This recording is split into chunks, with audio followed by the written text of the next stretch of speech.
How I built $212,000 and found freedom in the process. Today's episode is sponsored by Billy Keels Advisory Services. If you want to learn more about how to make your 99 optional, just go to makeitoptional.com. Once again, that's makeitoptional.com.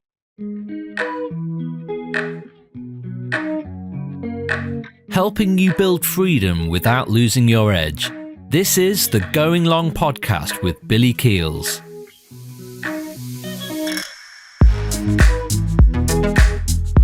How I found $212,000 and found freedom in the process is for you if you believe that you cannot work in your day job, enjoy it, and be able to build a business on the side and at the same time enjoy both of them. If you're struggling with this concept, then I would suggest that you invest just a couple of minutes with me because I want to share with you a story that's going to help you realize that yes, it's possible and that you can enjoy your day job and you can create and build your own dream on the side.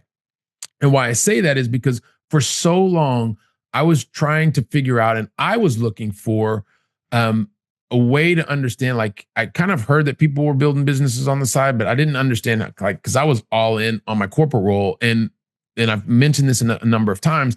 I ended up having this conversation with one of my boss, with a boss at the time back in 2008. And I just remember him sharing that with me. And I was like, well, hang on a second. How can you actually do both? And so I was looking for and needed my own proof that that was actually happening. I've also shared that I went through a very painful, personally painful experience of missing my son's third birthday party.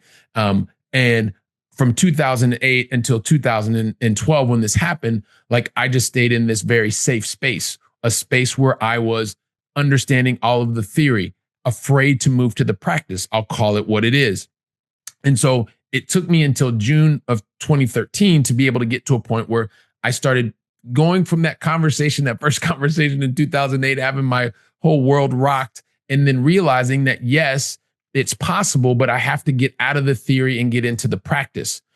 And I got and set a very clear goal for myself. And that goal was to be able to get to a point where I had 10 properties is what I thought it was going to be. But then I realized that there's a predictable stream of income doesn't have to be a full property. It can be one property with multiple doors, multiple families living in the same physical structure. And I wanted to get to a point where that was making four digits of net income. That I didn't have defined down as specifically. I just knew it wanted to be four-figure net income.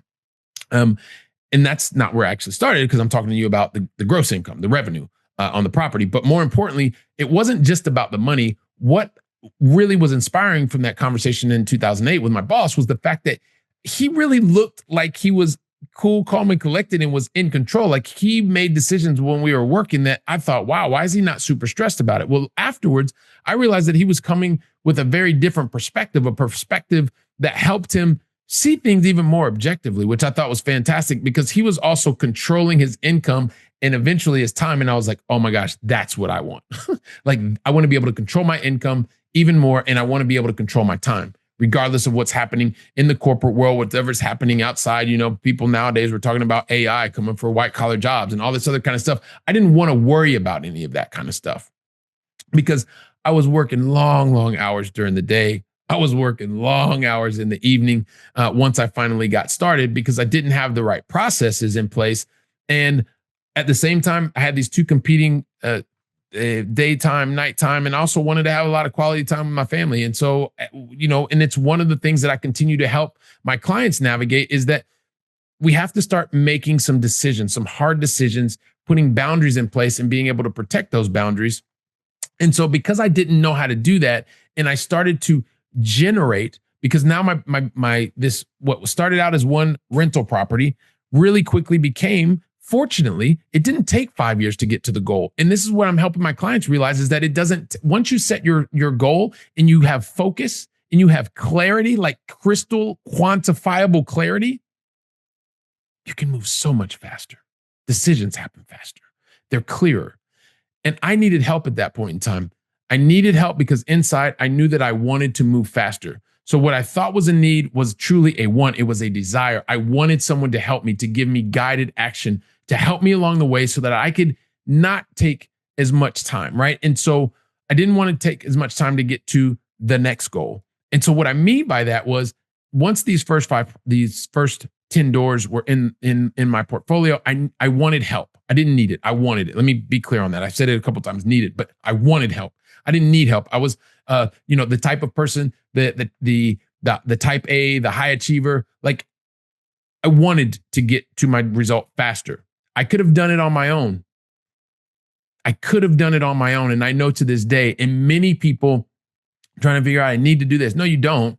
You wanted to do it. And so I wanted to get somebody to help me. I wanted to get a coach that would help me to prioritize these different competing priorities that I had so that I could focus on not my day job, because the day job was under control. I was continuing to do that. I was smashing targets. I was doing 8-figure deals. I was in the top talent program.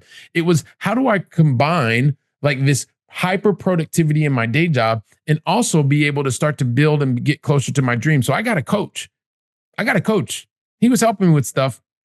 And what it helped me to do was realize that, okay, this I'm building, but there's like, I didn't have the process. I didn't know what I didn't know. So I had to go outside of myself. I wanted to have more structure, have more of a systemized process so that I wouldn't feeling so exhausted all the time. Right. And when I realized that I was doing so many different things wrong and working with my coach, I realized that, wait, I should have done it just the opposite. And that's where I came up with my own framework. Like I have a framework that I teach other people, the PLTO framework that I've talked about in many other episodes.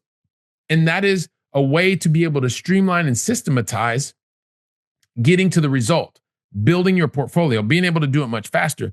And see, as I started to put in place the different tactics and actions, put the strategy together, put the tactics and the actions together, my portfolio continued to build to a point where my company had over 40 different streams of predictable income, 40 different PSIs, predictable streams of income. And that income that now was in a systemized process was generating $212,000 per year of revenue while I had my day job. And I was doing very well in my day job. I was going to Hawaii. I mean, you could look back in my LinkedIn profile. You can see I was still going to Hawaii even up until the very last year that I was in corporate because I liked my job. I enjoyed what I was doing. And at the same time, I was able to follow my own dream and being able to do that at the same time and was happy doing it. I was a happy corporate employee. I used to put it on my LinkedIn moniker. It was there in the profile. And I was building my own dream because I started to realize that what I was doing in the beginning, I ended up exhausted, and I wanted to go from exhausted, overwhelmed to a point where I was feeling much more in control, much more confident, making decisions faster, and being able to leverage a lot of the skills that I had in my corporate role and being able to also utilize them, use them in building my own dream. Now, I got to a point, and this is one of the things, like people will say, well, that means you should quit your job. Well, no, it doesn't mean quit your job. I'm not anti-corporate. I'm pro-choice. I want you to be able to know that you can do what you want to be able to do when you want to be able to do it, that you don't have to be fearful that AI is coming to take your job. You don't have to worry that there's going to be another synergy, that your company's going to be acquired, because you want to be able to go into your role every single day doing it because you want to do it, not because you feel like you're obliged because you got to pay the bills. Life feels better when you have choices, when you have options. That's why I talk about optionality. It's something that I'm passionate about. I want to help you get there too. Right? And I followed the process, being able to do that. And so I decided to stay because I wanted to stay. I enjoyed my corporate role. I stayed all the way until 2021. And then life changes outside of corporate were one of the main reasons that it was time for me to go and started to just focus on my own thing. But it wasn't because I was anti-corporate. No, absolutely not. I enjoyed it. So I decided to stay. I stuck around and I realized, you know what? Yeah, the money was nice. Having the extra money was nice. But the thing that I realized more than anything else is that a lot of the corporate skills that I had, I was able to utilize those same transferable skills. It was allowed me to also get an outside in perspective that that a coach gave me that allowed me to accelerate, get to a point of revenue that I wanted my side business to generate. But I also understood that I was capable of creating an additional predictable stream of income, a PSI, with the processes that were put in place and also the support that I was receiving. And you know what? Most importantly, I was in control of my time. I felt so much more empowered to utilize my time the way that was most effective and efficient for me, and therefore for my loved ones and the people I cared about the most. And so if any of this resonates with you, you're trying to figure out, you're stuck, you're feeling like, hey, I want to be able to do this. You don't know where the first step is. You don't know what the next step is to scale. Well, take the lesson from this episode. Hey, if you even want to reach out to me, find me on LinkedIn. I ain't hard to find. I say it all the time.